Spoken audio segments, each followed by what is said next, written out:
Now then, I loved the cover image as it presented a sweet and wholesome vibe, yet when reading the chapter itself, it was anything but that. It had a lot of action, a lot of aggressiveness, and I loved each and every panel presented.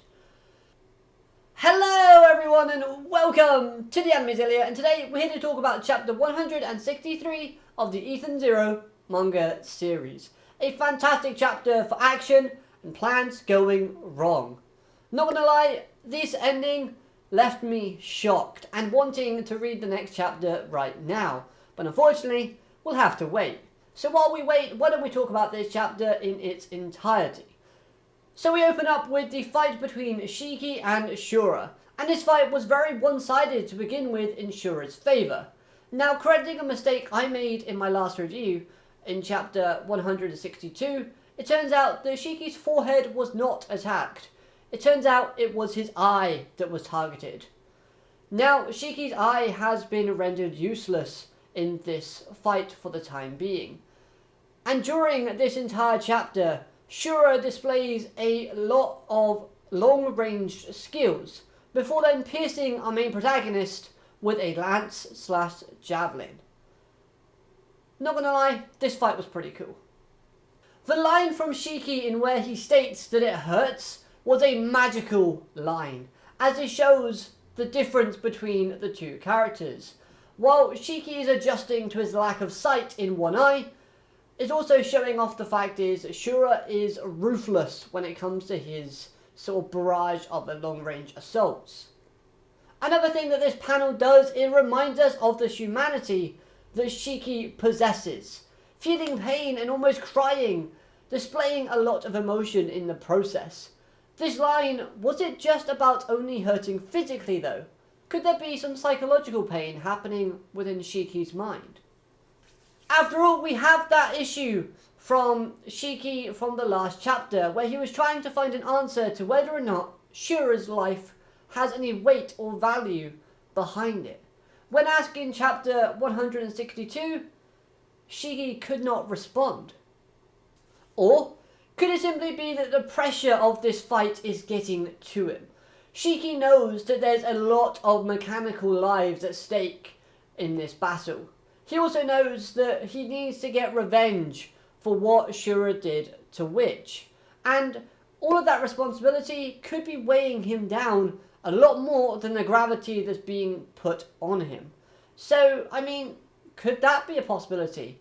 Could it be that he is still worried about everything that's outside of this fight, and that's causing him some mental pain that hurts? All of these things could be relevant to that line. But most likely, all that being said, it's probably just the massive lance that's sticking out of his chest that's hurting. Wouldn't be surprised if it was just as simple as that. But then again, I still think that was one of the best lines from this fight.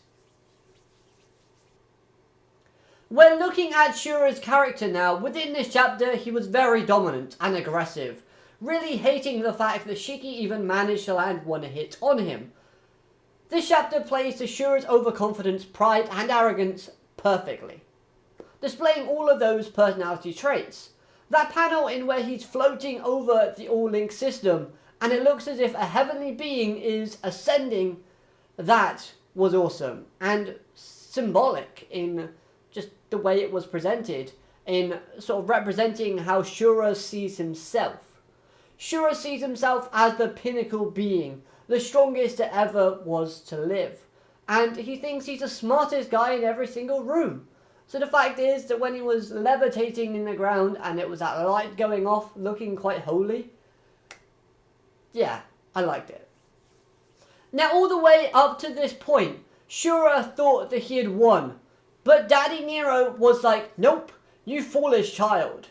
I have teleported all of the bombs that you are trying to use to blow up this planet and sent them to your planet. Press that button, I dare you. Now, of course, Nero does this by using his own ether power, or ether gear, which is Wormwhole. Now, the simple fact that Nero was hiding his ether gear from his family and anyone within the Empire is a very empiric move. Because Nero probably has a lot of suspicions about Shura beforehand. Shura's personality is pretty deplorable. Like, it's not a friendly one. So I'm pretty sure that Nero thought, hold on a minute, my son might be out of my head at some point. I'd better keep one eye open. But he also knows that with the title of Emperor, he knows that there are many enemies that are going to be seeking his life in order to overthrow him.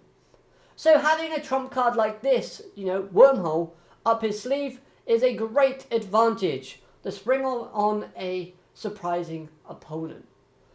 Although we yet haven't seen this skill in action physically, it seems like a very powerful one that I think will still play a role in the story moving forward.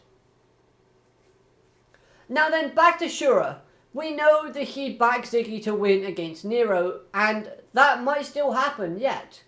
But seeing Shura's reaction to Nero's win, and then seeing the crumpled Ziggy on the floor next to him, was absolutely priceless. I love that reaction. As you can see, the fear and pain on his face slowly sinking in as he realizes his plans are slowly falling apart.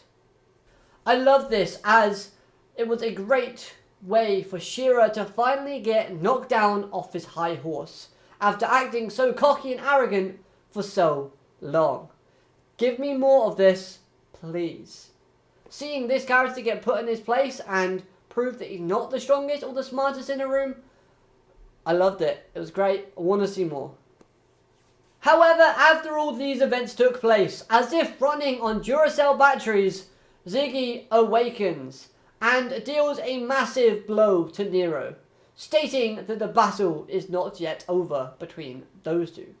Just seconds afterwards, Shiki comes in, reappearing to finish off the fight that he started with Shura.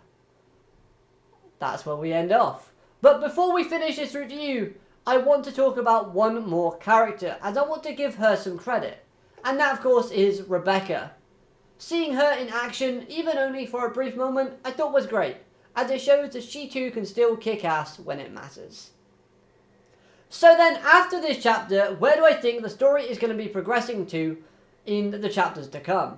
Well, I can see Nero using his wormhole ether gear to make a last-minute escape. Whether that's sending himself or sending Ziggy far away to another location in order to obtain victory. Because surviving to live another day is also a way that you can view being victorious, especially when being faced with a seemingly unbeatable opponent.